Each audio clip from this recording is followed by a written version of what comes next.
همراهی با ما رو در برنامه کامنت داشته باشید. من هم سلام عرض میکنم خدمت همه بینندگان و خوشحالم در هفته دیگر با یک کامنت دیگر در خدمتتون هستیم. بابک نظرت چیه ما بیایم دکترینمون رو عوض کنیم؟ دکترین چی رو عوض کنیم؟ دکترین دیگه الان ندیدیم اگه تو رژیم دعوای دکترینه، یکی میگه دکترین رو عوض کنیم، یکی میگه نه این خوبه، میگه نه دکترین رو ارتقا بدیم. بیا الان نگاه کنین و 4 تا جمله میگه 6 تا دکترین توشه. یه نگاه جدیدی نسبت به دکترین دفاعی و امنیتی جمهوری اسلامی کردن و با اون دکترین جدید عملا این تفسیر این بحث این که دشمن مشترک ما و اتاق فرماندهی مشترک ما در امریکا هست رو کاملا بیان کردن.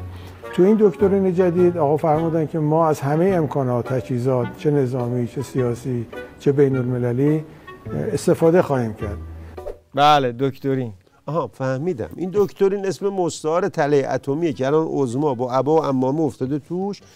همه هم تو نظام دارن میخوان درش بیارن نمیتونن. یکی از این امام جمعه های نمره موقتش که مثل طبق معمول دیگه چیزی از عقل و اینا بی بهره کامل اجاره داده میگه عظما این لوسبازی‌ها رو بذار کنار، فتواتو پس بگیر بریم بمب اتم بسازید. این یارو عظما داره میمیره از درد بینوایی، یارو آخونده پریده وسط میگه زردک میخوای؟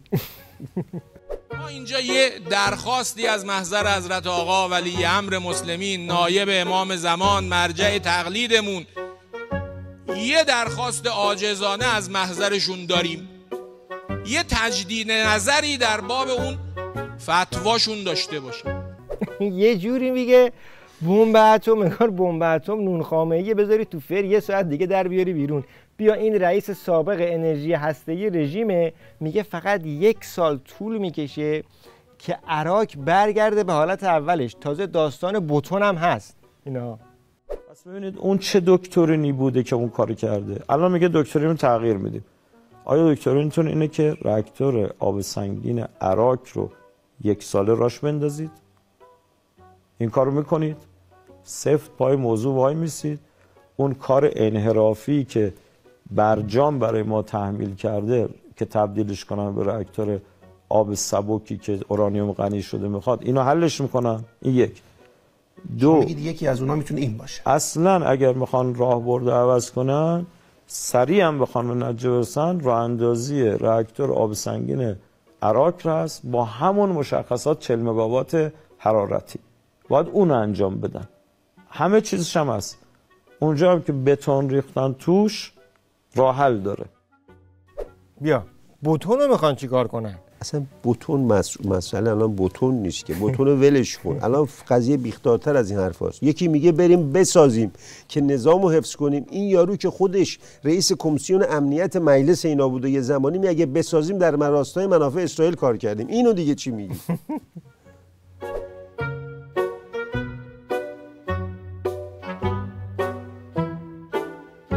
ولی آخر ما نفهمیدیم بالاخره داستان چی شد. یکیشون میگه مذاکره کنیم، اون یکی میگه نه مذاکره ممنوعه، یکی میگه بریم بمب بسازیم، اون یکی میگه بمب نباید بسازیم. داستان چیه بالاخره؟ ببین اینا چند سال دارن مذاکره میکنن؟ یه 20 سالی دارن مذاکره میکنن. بعدم این مذاکره برای مذاکره. میخوام خلاصش کنم توی یه جمله. این رژیم تو این سالیان همین 20 سال هر چی بوده، هر دوز و کلکی تونسته زده. اون طرفای غربی هم یه طرف حساباش هر نرمشی بوده انجام دادن. حالا رسیدن ته خط زمان حساب پس دادن رژیمه. مردم ایران هم که طبق معمول منتظرن که چپق و عظما رو چاق کنن. ببین وضعیت انقدر خرابه برای رژیم که این یارو که میشناسیش که یه روزی میگفت حاضرم برای دفاع از نظام مقدس جمهوری اسلامی سلاح دست بگیرم. زیبا کلام. زیبا کلام اسمش نمی‌خواستم بیارم. الان میگه که به همون رهبر نظام مقدس میگه خامنه‌ای ماستا رو کیسه کرده. فکر میکنم که ما از همین الان که 56 روز دیگه آقای ترامپ مونده که رسما وارد کاخ سفید بشه، من معتقدم ما از همین الان یواش یواش داریم ماستامون کیسه میکنیم. حالا داستان اتمی رژیم رو نمیخوام دیگه با حرف و توضیحات، با یه کامنت تصویری میخوام بهشون بدم. اینم کامنت تصویریش.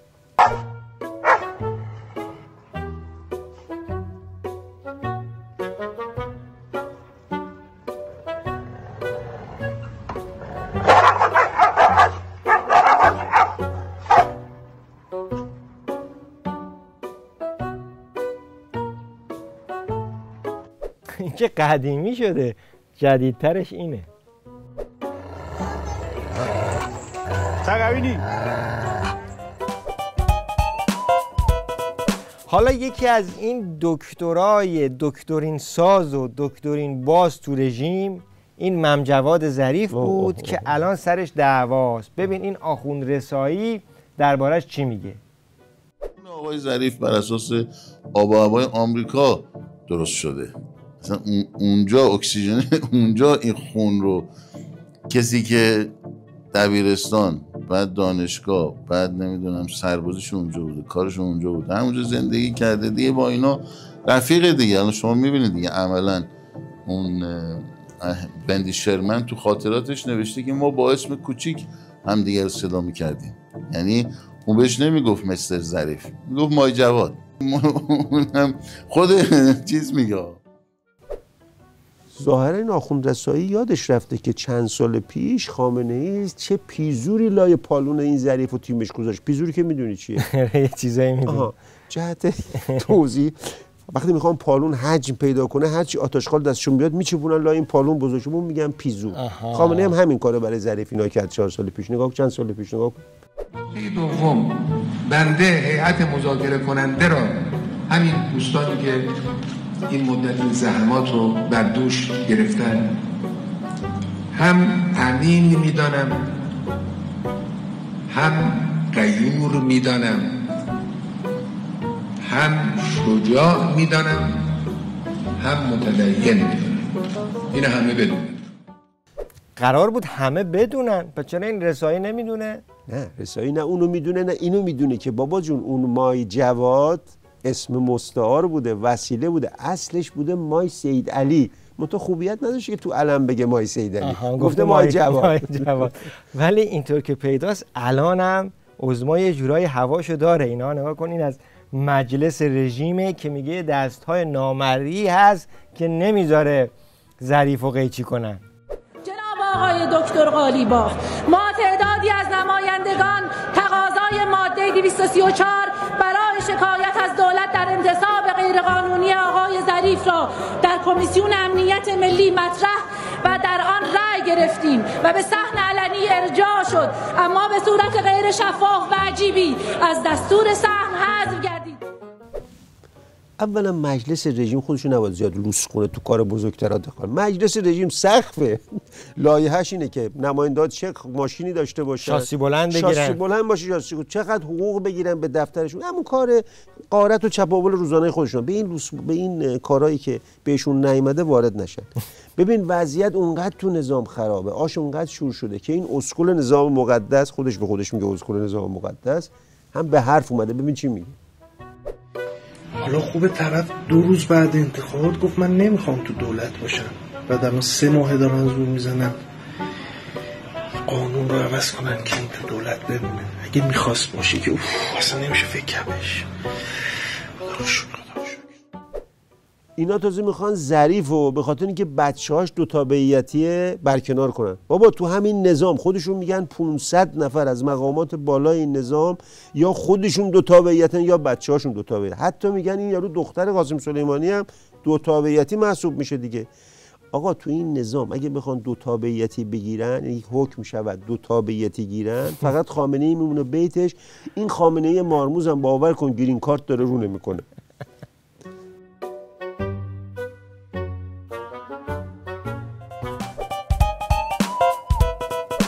حالا بابک تو این وضعیت این رئیس جمهور خامنه‌ای کجاست؟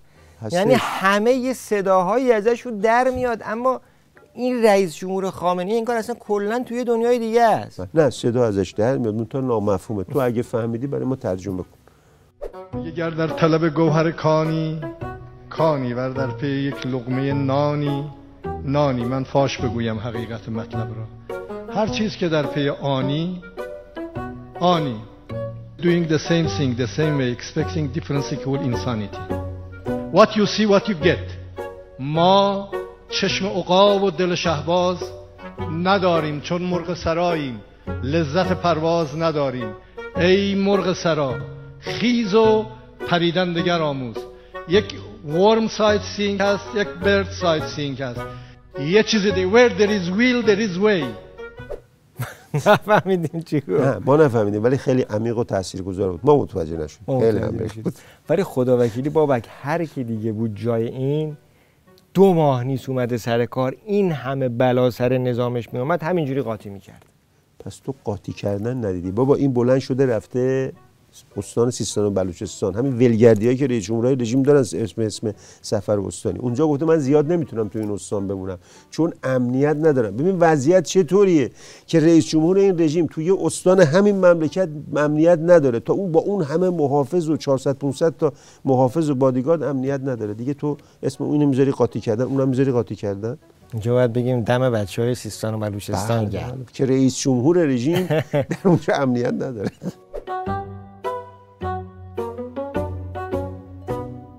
ولی از این رسواتر همینه که اینو به زبون آورده. خب حالا اینو نمیگفت چی میشد مثلا؟ خودت گفتی قاطی کردی دیگه، این قاطی کرده دیگه. در عالم قاطی کردن اینو به زبون آورد. اما بابا یه کارایی هم دارن انجام میدن دیگه. ببین الان نگاه کن این وزیر مسکن پزشکیانه، نگاه کن رفته میگه خونه بسازید، پروژه مسکن داریم. نه و تجاری که این وسط ساخته میشه خودش ارزش افزایی بسیار زیادی میکنه. حتما با کیفیت بسازین، حتما یه جوری ببینین که حالا فقط برای این جمعیتی که اینجا شاید یعنی میشه محل مراجعه فرهنگیشو حتما توش بذارین. اینو حتما اینجوری پیش ببرین، زمانبندی هم میذارین. من مطمئنم من مطمئنم وقتی دست خودتون سپرده باشه خیلی بهترم من. به این زینت المجالس کابینه پزشکیان باید گفت تو نمیخواد واسه این مردم بلوچستان یا مردم ایران مسکن بسازی. خونه های همین مردم بلوچستان که با پول خودشون میسازن، رو سرشون خراب نکن، مسکن ساختن پیشکشت، شر نرسون، خیر نخواستیم. بعد در ثانی مسکن ساختنتون هم دیدیم، اینم این مسکن مهرتون. این نگاه کن چه کیفیتشه. مسکن مهر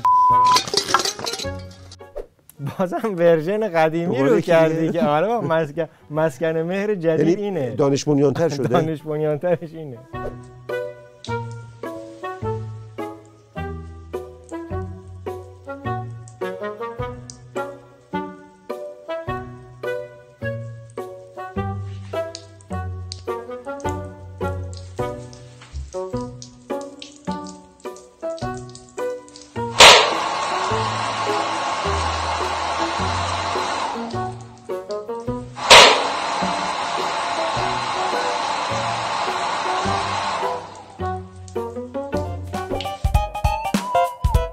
خب بابک برای کامنت یه جمله این عکس رو در نظر گرفتیم که عکس دیدار پزشکیان با گروسی و این دستی که بعد جوری خبرساز شده، یعنی طوری این دست گروسی رو گرفته داره فشار میده انگار اونی که داره غنی سازی میکنه گروسیه. نه به این گفتن که گروسی میخواد بره قطعنامه بنویسه، این فکر کنه با خودکار میخواد بنویسه، داره دستش فشار میده نشکنه نتونه بنویسه.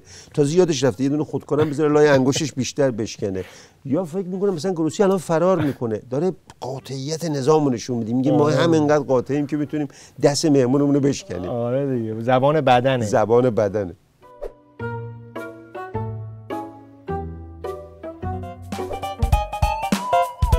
بینندگان عزیز از همراهیتون با کامنت این هفته متشکریم و تا دیدار بعد خدا نگهدار.